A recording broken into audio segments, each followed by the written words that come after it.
de faire un métier, mon travail, correspond à mes valeurs. J'essaie aussi, à travers mon travail, de défendre les valeurs auxquelles je crois, aussi bien dans ma vie personnelle que ma vie politique. Mais aujourd'hui, je vais vous parler, donc c'est pas accessoire, c'est mon métier, et aussi essayer en tout cas de vous montrer qu'il y a des fois, peut-être plus qu'on ne le pense, des choses intéressantes qui se passent au Maroc et auxquelles on prête pas suffisamment attention. Et le Technoparc en fait partie. Depuis longtemps, il a été créé en 2010, inauguré par le souverain en 2010 et ouvert officiellement par le Premier ministre de l'époque, M. Abdelrahmane Yousfi, en 2001. Ça, c'était 2001. Ce bâtiment-là, qui est joli avec plein de logos là-dessus, que vous pouvez voir, des logos d'entreprises qui sont passées par Technoparc. Retenez peut-être ce chiffre important, le Technoparc de 2001 jusqu'à aujourd'hui, c'est 900 entreprises qui sont passées par le Technoparc. C'est pas bien, c'est pas mal en économie marocaine. 900 startups et PME qui ont à un moment donné de leur vie sont passées par le Technoparc. Ce qu'on a essayé de faire depuis quelques années au Technoparc, et c'est important, je crois qu'il y a beaucoup de jeunes étudiants, des gens qui viennent de terminer leurs études dans cette salle, c'est d'attirer, en plus des entreprises, des 250 entreprises qui sont en permanence au Technoparc, des structures d'accompagnement. On en a plus que 15 maintenant. Donc ça va de l'association des femmes chefs d'entreprise, la FEM, qui est un incubateur, Startup Maroc, que vous connaissez sûrement tous, qui organise des Startup Weekends, Enactus, je pense qu'il y a un Enactus probablement dans cette école, sur l'entrepreneuriat social, Réseau Entrepreneur Maroc, qui apporte du financement et du mentoring, jusqu'à Maroc Numérique Forte, qui peut investir dans des startups. Donc quand vous mettez toutes ces structures au même endroit, donc on est allé les chercher, on leur a dit, vous faites du bon travail de manière associative, mettez-vous au même endroit pour donner le maximum de chances aux entrepreneurs qui sont au Technoparc. C'est quelque chose qui fonctionne aujourd'hui, et ça fonctionne, alors il ne marche pas beaucoup parce que la prochaine slide, ça fonctionne, c'est important, et je vais m'attarder un peu sur ce slide, sur 3 sites. Et c'est là où j'ai tenu peut-être à orienter ma petite communication d'aujourd'hui sur ça en disant, il y a des expériences innovantes. J'ai fait le tour de pas mal de Technoparc dans le monde. Je vous assure que notre modèle au Maroc est vraiment original. Alors, je vais essayer de vous expliquer pourquoi c'est 3 sites aujourd'hui. Le Technoparc de Casa, histoire réelle. Cet immeuble n'était pas fait pour être un Technoparc. Ça devait être une administration comme les autres au Maroc. Il s'est passé quelque chose d'intéressant vers 99-2000 avec une bonne conjonction. Un gouvernement qui avait envie de faire des choses, il était tout nouveau. Le patronat marocain, avec l'APBI, qui était présidé par quelqu'un qui voulait expérimenter des choses au Maroc intéressantes, et puis quelqu'un qu'il faut citer, parce qu'en plus il est décédé à M. Moustapha, qui était directeur général de la douane, qui adorait l'informatique et qui a dit il faut faire quelque chose pour les startups marocaines. Et donc ce bâtiment, qui devait être une grosse administration comme il y en a partout, est devenu une première expérience de pépinière d'entreprise. Sur un modèle en plus original, une société publique-privée, avec des banques qui ont mis un petit peu d'argent, et un modèle où les startups payent pas cher du tout, et les grandes entreprises payent pour financer les petites. Il n'y a pas de subvention publique, mais c'est les grandes entreprises qui sont Technoparc qui payent pour les petites, comme c'est dit dans le film.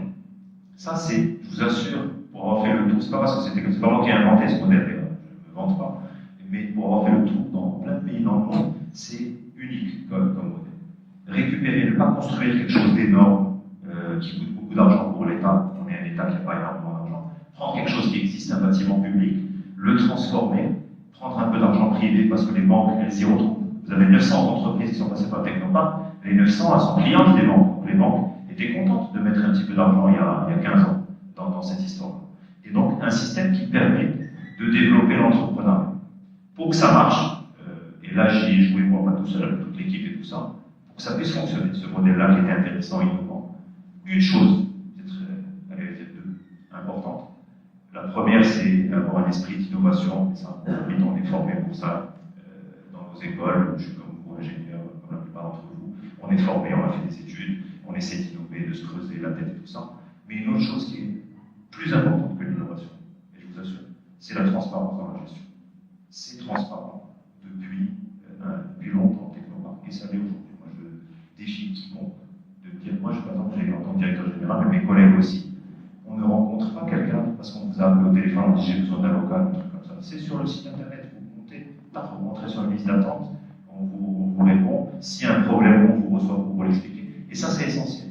Ça fonctionne quand on le met en place, au point où beaucoup de services qui sont offerts au Technopark sont des services, certains services, on peut les trouver en dehors, avec, malheureusement, classiquement. Je donne un exemple, c'est le Moncata. Le Moncata, Technopark, on a les mercredis matin, les jeunes, si le Moncata, il fait, je vous assure que ça a changé. Au début, il était un peu comme le Moncata, chez le Moncata, au Technopark, il est heureux de venir. Parce qu'il est dans un environnement. C'est ça, on expérimente ça au Technopark, et ça fonctionne. Ça a fonctionné dans Casa, c'était l'histoire. Et ensuite, on a modélisé pour dire qu'il faut que dans d'autres villes du Maroc, toutes les villes auraient besoin de quelque chose de similaire. Mais sans dépenser d'argent, sans demander de l'argent à l'État, de l'argent. Donc on est parti, on a dit, on veut des administrations publiques qui ne sont pas utilisées dans les centres-villes. S'il y en existe, on est prêt à les prendre et les transformer en Technopark. Rabat, centre-ville, en face du ministère de la Culture, c'était l'agence de la promotion de la PME qui a déménagé de la Galia. On a récupéré leur bâtiment qui est vide. Depuis 2012, il a accueilli 90 entreprises. D'ailleurs, il y a madame qui passe à tout à l'heure qui est chez nous au Technopark. 90 entreprises qui sont passées. Il y en a actuellement 35. Mais ça tourne. Les entreprises, elles sont là, mais pas cher au début, puis c'est plus cher. Et puis elles s'en vont. Et elles laissent la place à quelqu'un d'autre. Tanger, depuis 2015, pareil, c'est un bâtiment qui était à moitié vide depuis 15 ans, plein centre-ville. Boulevard 25, pour les bas, chez les Tangérons. On l'a récupéré, en un an, on l'a retapé. La moitié maintenant est occupée, il y a 25 entreprises, et à terme, il y aura une centaine d'entreprises. C'est, moi je pense, modestement, c'est pas un projet qui révolutionne l'économie du pays, il faut rester, mais c'est un bon modèle de bonne gestion quand des bonnes décisions politiques sont prises, avec une vision, avec l'idée d'expérimenter des choses et de les tester, et surtout de la transparence dans la gestion. C'est le truc important qui fait que ça fonctionne. Et c'est pas parce que c'est pas public 100% en général. Il y a autant d'opacité souvent dans le public que dans le privé. C'est parce que c'est une volonté de travailler de l'équipe qui est dedans. Et aussi, je vais parler pour moi, mon background et les valeurs auxquelles je crois. Donc quand je suis venu à partir de 2008, c'était un axe essentiel. C'était comment prouver qu'on peut faire des choses dans l'accompagnement à l'entrepreneuriat, aux entreprises, d'un super niveau, en les faisant de manière transparente, sans avoir de complexe vis-à-vis des pays développés. Alors malheureusement pour nous, les entreprises du Technopark, elles n'ont pas autant de chance que si elles étaient basées à Stockholm ou à Londres, ou un truc comme ça. Mais c'est pas à cause des services qu'on leur offre, c'est parce qu'on est dans un marché qui reste petit et qu'une des batailles qu'on essaie de mener maintenant, c'est de convaincre les grands donneurs d'ordre, notamment les grandes banques, les grandes entreprises privées ou les entreprises publiques, d'acheter de la technologie des startups marocaines. C'est un combat qu'on mène. De là, on ne la mène pas tout seul. Avec les 15 structures dont je vous parlais, on est tous sur la même ligne en train de dire ça. Il faut que ceux qui ont une grande partie de l'économie de ce pays acceptent l'idée de prendre des risques et donner des commandes aux startups et aux petites PME. C'est un combat qui durera, qui prendra des années, mais je reste optimiste. Je vous parlais d'innovation, c'est important. La transparence, c'est l'essentiel. L'innovation, c'était important. Le Technopark, c'est 3 secteurs. Historiquement, c'était les technologies de l'information et de la communication. Ça a été pendant plus de 10 ans. On a ouvert au développement durable vers 2010-2011. Donc on a des entreprises qui travaillent dans tout ce qui est optimisation énergétique, aussi de façon plus large des associations dans le domaine du développement durable, et les industries culturelles. Depuis, c'est plus récent, c'est 2012. Ça a commencé plutôt en 2009 avec le boulevard, ceux qui sont un peu à Casa connaissent le Boultex dans les sous-sols du Technopark, 1500 mètres carrés, les studios de répète musicale, les salles de concert et tout ça. Mais l'idée n'était pas juste d'avoir de la culture, parce que la culture, ça ouvre l'esprit, c'est très important. La culture, surtout chez les ingénieurs, il faut s'ouvrir à la culture. Mais il y a aussi un potentiel économique important dans la culture. Des associations qui font travailler des gens, il ne faut pas oublier, les associations, ça fait travailler des gens, donc c'est positif. Mais aussi, dans le domaine musical, un potentiel important pour l'économie, si on a une ambition pour ce pays, un potentiel énorme dans l'avenir. Là, je vous donne un exemple. Le premier pays au monde en termes d'exportation de musique. Je ne parle pas de la musique, développement sociétal, social, tout ça. Ce qui est le plus important, même pour moi, c'est le développement social, sociétal. Mais la musique, économiquement, le premier, c'est les États-Unis, parce que c'est très grand, c'est historique. Le deuxième, c'est la Suède, c'est un petit pays de 10 millions d'habitants. Et par tête d'habitants, c'est le premier sur la musique. Pourquoi? Parce que dans les années 70, les Suédois, ils ont décidé de généraliser la musique à partir de l'âge de 85 ans, donner la possibilité à chacun de jouer de la musique. Et ils ont valorisé les compétitions musicales, qui fait qu'aujourd'hui, vous avez, dans n'importe quel pays dans le monde, vous il y a de la musique dans un ascenseur, vous avez une chance importante que cette musique elle ait été faite, que ce soit du jazz, de la techno, de n'importe quel domaine, qu'elle ait été faite dans un studio en Suède. Les stars marocaines qui sont aux États-Unis, on dit souvent stars marocaines, je pense à Redouane par exemple, il est marocain, il a grandi en Suède. Donc c'est une décision à un moment donné politique avec une vision et en faisant des choses. Donc nous, c'est modestement en Technopark, Boultec à Kazan. Les industries culturelles, donc elles peuvent être des startups dans le domaine culturel, des producteurs, des gens qui gravitent autour de la culture, qui peuvent créer leur entreprise ou leur association. À Rabat, c'est des théâtres qui sont au Technopark de Rabat. Et à Tanger, c'est une association qui s'appelle Artifarti, qui est organisateur des nuits sonores à Tanger. Pour ceux qui sont de Tanger, peut-être qu'ils connaissent, qui existe depuis 3 ans, qui est un événement culturel et de débat autour des politiques culturelles. Dans les Green Tech, donc on a des entreprises, mais on a aussi expérimenté quelque chose d'intéressant à l'entrée du Technopark. Et ça, moi, c'est mon background. Quand je travaillais à l'université d'Akhawa, vous avez vu dans mon CV, ma plus grande fierté, j'ai travaillé là-bas 3 ans, c'est d'avoir participé à planter, d'avoir convaincu le président de l'époque de l'université de planter 1000 platanes. Pendant mon passage, j'ai acheté un phrase de platanes à 17e, je me souviens. Je les ai plantés quand je repasse par Ifrane, je vois l'impact. J'aime pas le gazon. Le Technopark, c'était comme la plupart des administrations, il y avait beaucoup de gazon au début. Donc on a commencé à planter des oliviers et depuis 2 ans, on a planté un potager à l'entrée.